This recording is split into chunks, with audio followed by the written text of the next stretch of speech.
Je vais maintenant faire une déclaration en ma qualité de ministre des Affaires étrangères, de la coopération internationale, de la francophonie et de la diaspora congolaise de la République démocratique du Congo. Et j'ai l'honneur de vous donner lecture de l'allocution de son Excellence Félix-Antoine Tshisekedi Tshilombo, président de la République démocratique du Congo, qui, empêché, n'a malheureusement pas pu être présent parmi nous aujourd'hui. Monsieur le secrétaire général des Nations Unies, Madame la directrice générale de l'Organisation mondiale du commerce, Excellences, Mesdames et Messieurs les membres du Conseil de sécurité, Mesdames et Messieurs, c'est avec une grande fierté et un sens élevé des responsabilités de la République démocratique du Congo assume, en ce mois de juillet, la présidence du Conseil de sécurité des Nations Unies. Présider ce Conseil, c'est assumer pour un temps une part de la responsabilité collective de notre monde. C'est rappeler que cette enceinte n'a pas seulement vocation à répondre aux crises lorsqu'elles éclatent, mais aussi à identifier les facteurs qui les annoncent afin de mieux les prévenir. Au fil des décennies, le Conseil de sécurité a su adapter son action aux menaces de chaque époque. Aujourd'hui, une réalité s'impose avec une évidence croissante. La gouvernance des ressources naturelles est devenue un enjeu majeur de paix et de sécurité internationale. C'est cette conviction qui a conduit mon pays à inscrire ce débat à l'ordre du jour de notre Conseil, afin d'inviter la communauté internationale à porter un regard nouveau sur l'un des déterminants majeurs des conflits contemporains. Car le monde a changé. Les minerais critiques, l'eau, les forêts, les ressources énergétiques, les terres arables et la biodiversité sont désormais au cœur de la transition énergétique, de la révolution numérique, de la sécurité alimentaire et du développement économique. Jamais les ressources naturelles n'ont autant compté pour l'avenir de l'humanité. Pourtant, dans de nombreuses régions du monde, elles continuent d'alimenter les conflits, de financer les groupes armés, de nourrir les économies criminelles, de fragiliser les États et de priver les populations des bénéfices légitimes de leurs propres richesses. Tel est le paradoxe de notre époque. Les ressources naturelles peuvent être le fondement d'une prospérité partagée ou le moteur d'une prédation. Tout dépend de la manière dont elles sont gouvernées. Excellences, Mesdames et Messieurs, pour la République démocratique du Congo, cette question n'est ni théorique ni lointaine. Elle touche à notre histoire, à notre peuple et à notre avenir. Notre pays compte parmi les plus riches du monde en ressources naturelles. Ses minerais stratégiques, son potentiel hydroélectrique, ses vastes terres arables, son exceptionnelle biodiversité et le bassin du Congo, l'un des principaux puits de carbone de la planète, constitue un patrimoine dont l'importance dépasse largement nos frontières. Pourtant, cette richesse s'est trop souvent transformée en vulnérabilité. Là où elle aurait dû financer le développement, elle a alimenté la prédation, la violence et l'instabilité. Dans l'est de mon pays, la paix durable demeure indissociable de la lutte contre l'exploitation illégale des ressources naturelles, du démantèlement des groupes armés, de l'assèchement de leurs circuits de financement et de la fin des réseaux qui permettent à des minerais issus des zones de conflit d'intégrer des chaînes d'approvisionnement mondiales. Lorsque des ressources stratégiques financent la guerre plutôt que le développement, il ne s'agit plus seulement d'un défi national. Il s'agit d'une menace pour la paix et la sécurité internationale. Il ne peut y avoir de transition énergétique véritablement juste si elle repose sur l'injustice faite au peuple producteur. Il ne peut y avoir de chaîne d'approvisionnement réellement sûre sans sécurité pour les États et les communautés qui produisent ces ressources. C'est pourquoi la République démocratique du Congo ne vient pas devant le Conseil de sécurité pour se plaindre, elle vient partager une expérience, porter une conviction et proposer une voie. Car la situation de la République démocratique du Congo n'est pas une exception. Elle révèle un déséquilibre mondial auquel seule une action collective, fondée sur l'équité et la responsabilité, permettra d'apporter une réponse durable. Excellences, Mesdames et Messieurs, la Charte des Nations Unies nous confie une responsabilité essentielle, préserver la paix et la sécurité internationale. Cette responsabilité ne consiste pas seulement à répondre aux crises lorsqu'elles éclatent. Elle exige aussi que notre Conseil sache en identifier les causes profondes et agir avant que les tensions ne dégénèrent en conflit. Au fil des années, le Conseil de sécurité a su adapter son approche aux menaces émergentes. Il lui appartient désormais de reconnaître, avec la même lucidité, que la mauvaise gouvernance des ressources naturelles constitue un facteur majeur d'instabilité, de conflit et de fragilisation des États. Une telle reconnaissance ne remet nullement en cause la souveraineté des États. Elle contribue au contraire à la protéger, car la souveraineté permanente sur les ressources naturelles ne peut être seulement proclamée, elle doit être pleinement exercée afin que les richesses nationales profitent au peuple et non aux groupes armés, aux réseaux criminels ou aux intérêts qui prospèrent dans l'illégalité. Les ressources naturelles doivent financer le développement, renforcer les capacités des États et créer davantage de valeur dans les pays producteurs. Pour l'Afrique, cela implique de dépasser une économie fondée sur la seule extraction pour bâtir une économie de transformation, d'industrialisation et de prospérité partagée. C'est là une exigence de justice économique. C'est aussi une condition essentielle d'une paix durable.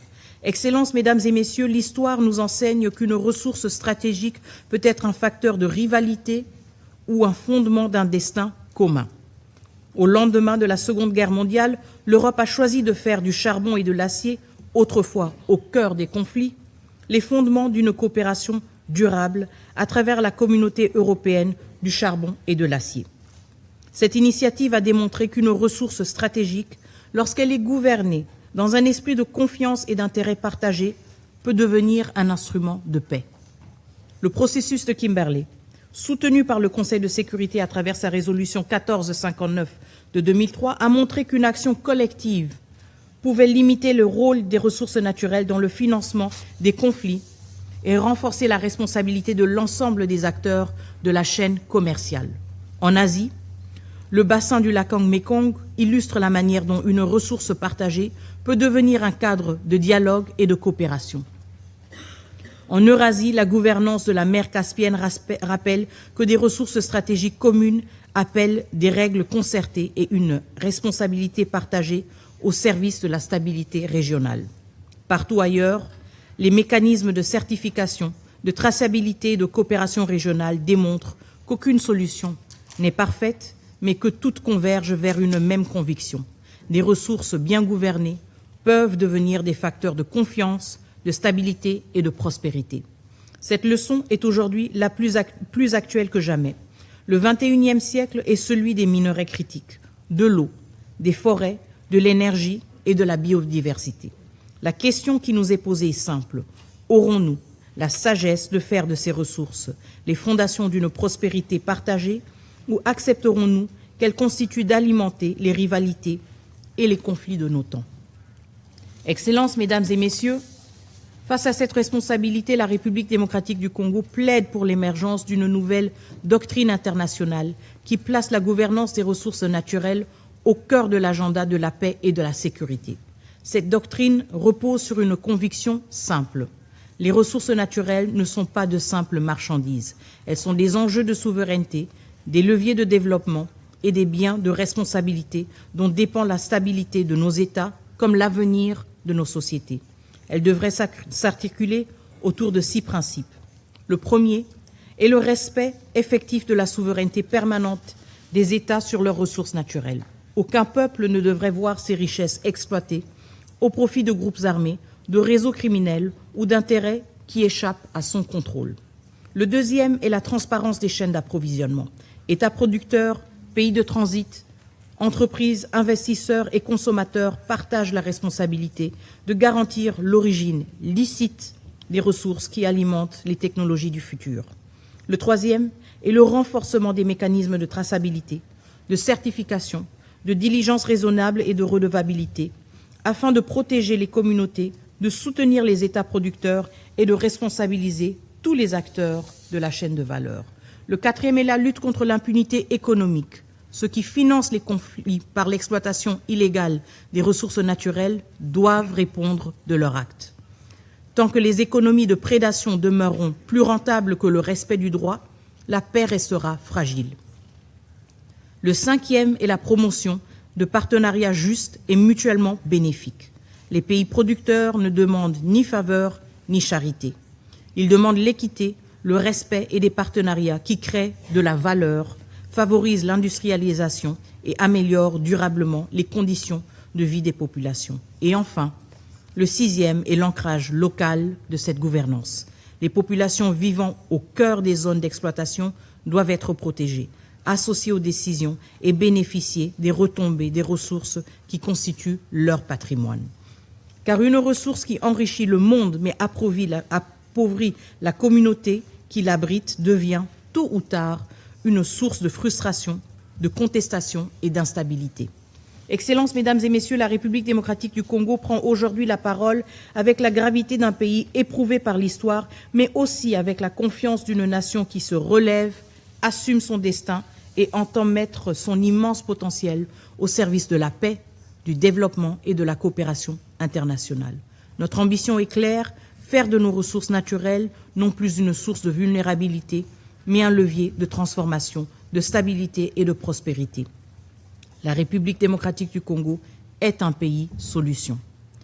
Elle l'est pour la transition énergétique mondiale grâce à ses minerais critiques, pour la lutte contre le changement climatique grâce au bassin du Congo, pour la sécurité hydrique, énergétique et alimentaire de l'Afrique grâce à ses ressources en eau, son potentiel hydroélectrique et ses vastes terres arables, pour la préservation de la biodiversité mondiale grâce à son patrimoine naturel exceptionnel et pour l'industrialisation de l'Afrique à condition que ces ressources soient davantage transformées sur place au bénéfice de la valeur ajoutée, de l'emploi et des compétences.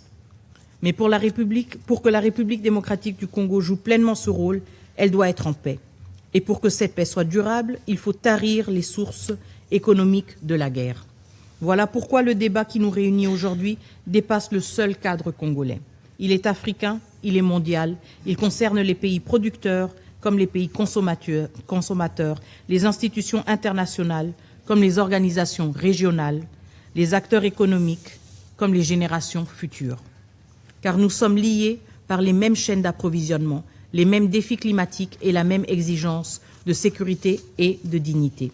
Notre démarche ne vise ni à opposer des producteurs aux consommateurs, ni à créer de nouvelles lignes de fracture. Elle repose sur une conviction simple.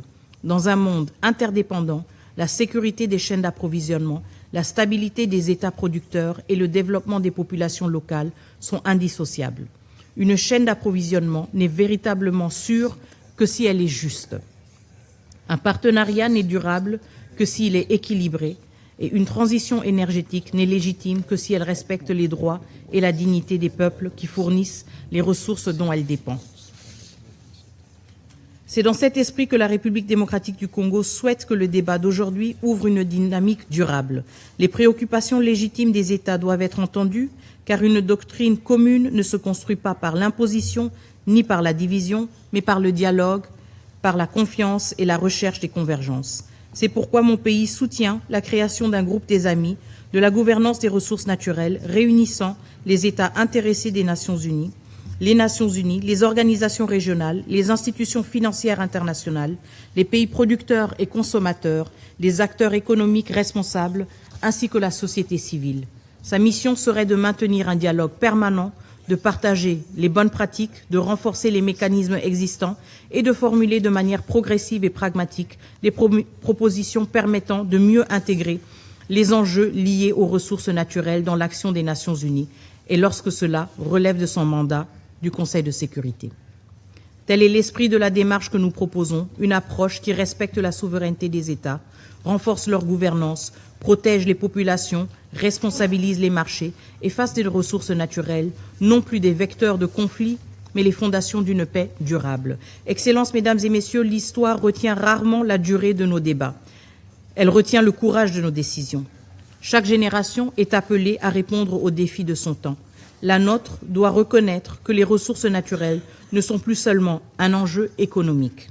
Elles sont devenues un enjeu majeur de paix, de sécurité, de justice et de prospérité. Nous pouvons continuer à intervenir lorsque les crises ont déjà éclaté, ou nous pouvons agir en amont en nous attaquant aux économies de prédation qui les alimentent. Nous pouvons accepter que les ressources du XXIe siècle continuent de financer les conflits, ou nous pouvons décider qu'elles financeront le développement, l'innovation et la dignité des peuples.